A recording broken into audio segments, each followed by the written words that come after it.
అంటే గతంలో ఉన్నటువంటి మీ పార్టీకి ఎవరైతే అప్పుడు యాక్టివ్‌గా ఉన్నారో శ్రీరెడ్డి గాని, పోసాని గాని వీళ్ళందరూ కూడా ఈ రోజున పరిస్థితి చాలా దారుణమైన పరిస్థితిలో ఉన్నారు. శ్రీరెడ్డి అయితే నన్ను క్షమించు లోకేష్ అన్న, పవన్ కళ్యాణ్ అని చెప్పి దండాలు రసకాయలు పెడుతుంది. పార్టీ హైకమాండ్ నుంచి వచ్చినటువంటి స్క్రిప్ట్ ప్రకారం నేను చదివాను తప్ప, బూతులు తిట్టాను తప్ప నా వ్యక్తిగతం కాదు అంటది.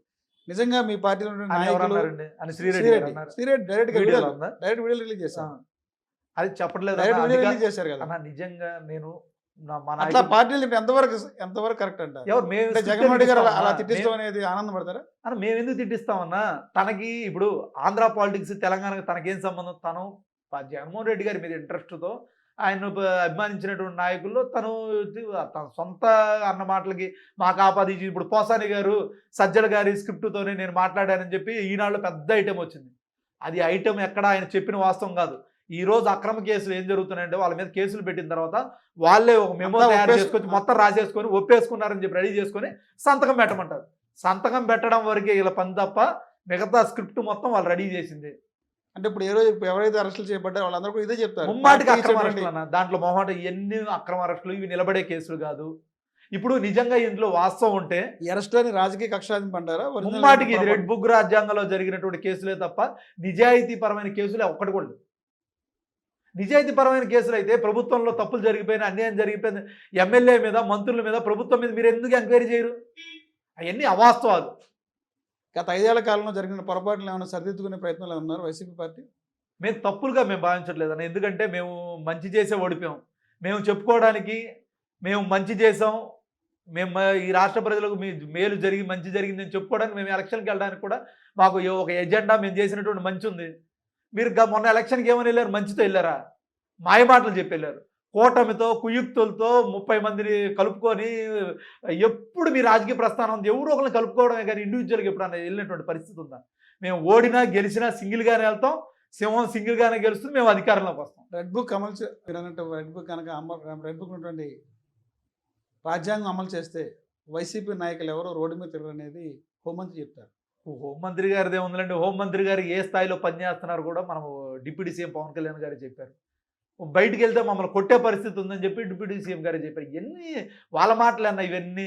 మేము నిజంగా ఆ రోజు వీళ్ళకి మేము నిజంగా వీళ్ళు బిహేవ్ చేస్తున్నాడు, మేము బిహేవ్ చేస్తే చంద్రబాబు నాయుడు గారు కూడా రాష్ట్రంలో తిరిగేటువంటి పరిస్థితి కాదు. అంటే వాస్తవానికి వాళ్ళు తిరగలేదు, తర్వాత సంగతి. ఎందుకంటే టీడీపీ పార్టీ ఎక్కడన్నా గత 5 ఏళ్లలో విధ్వంస పరిపాలన చూసాము. రాష్ట్రంలో లాండ్ ఆర్డర్ అంతా అస్తవ్యస్తం జరిగిందంటారు. జగన్మోహన్ రెడ్డి గారు ముఖ్యమంత్రిగా ఉన్నారు కాబట్టే లా అండ్ ఆర్డర్ అలా ఉంది. లా అండ్ ఆర్డర్ అలా లేకపోతే పెద్ద పెద్ద మర్డర్లు జరిగాయని చెప్పి ప్రభుత్వం వచ్చిన తర్వాత మాకు నివేదిక వచ్చింది. జగన్మోహన్ మీరు గమనించారు గతంలో ఉమ్మడి రాష్ట్రంలో ఉన్నప్పుడు రాజశేఖర రెడ్డి గారు ముఖ్యమంత్రిగా ఉన్నప్పుడు కానీ రాయలసీమ ఇటు ప్రాంతం నుండి లుంగీలు కట్టుకునేటువంటి బ్యాచ్ హైదరాబాద్లో చుట్టుపక్కల కనిపించేవారు.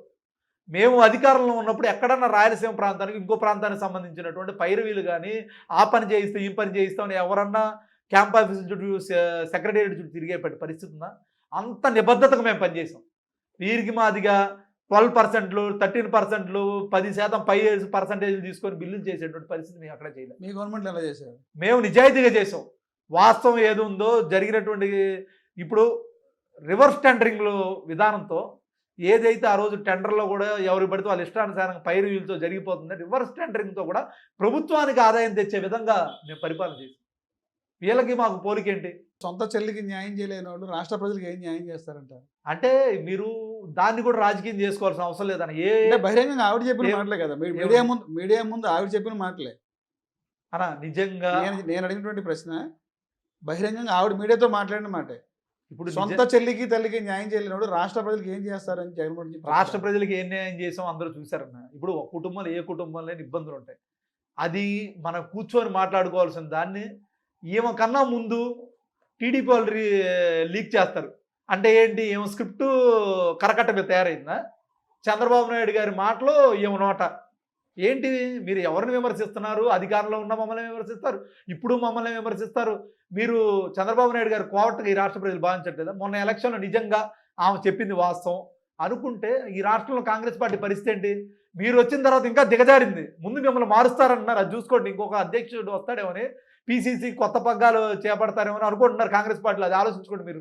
భవిష్యత్తులో త్రిపుల్ ఆర్ ఆశ నెరవేరుతుంటారా? కోరిక త్రిపుల్ ఆర్ ఎవరన్నా deputy speaker deputy speaker Raghurama Krishnaraju ఏమన్నారు గారు ఏమన్నారు జగన్మోహన్ రెడ్డి గారిని అసెంబ్లీ చూడాలి, అధ్యక్ష అనిపించుకోవాలి ఆయనకు కోరిక ఉంది. ఆ కోరిక నెరవేరుద్దా? జగన్మోహన్ రెడ్డి అసెంబ్లీకి వెళ్తారు? వెళ్ళారు కదన్న మొన్న అసెంబ్లీకి వెళ్ళారు, గతంలో అసెంబ్లీకి వెళ్ళారు. ఏమైంది? మా దగ్గర నుండి వెళ్ళిన వాళ్ళే కదా.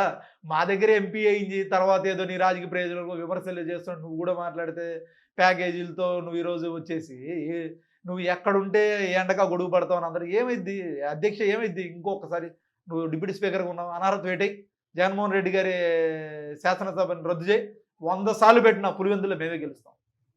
ఆ దమ్ము ధైర్యం ఆ నియోజకవర్గంలో ప్రజలు మమ్మల్ని ప్రేమించేటువంటి మిగతా 10 జిల్లా 10 కాన్స్టిట్యున్సీలు ఆయన నువ్వు చేస్తానంటున్నా ఇందాక మాటకని చెప్తాను, ఇంకో 100 సార్లు ఎలక్షన్ పెట్టినా మేమే గెలుస్తాం. అక్కడ అధికారం కోల్పోయామని చెప్పి భయపడే పరిస్థితి ఉండదన్న. రాజకీయాల్లో అప్ అండ్ డౌన్ సహజం.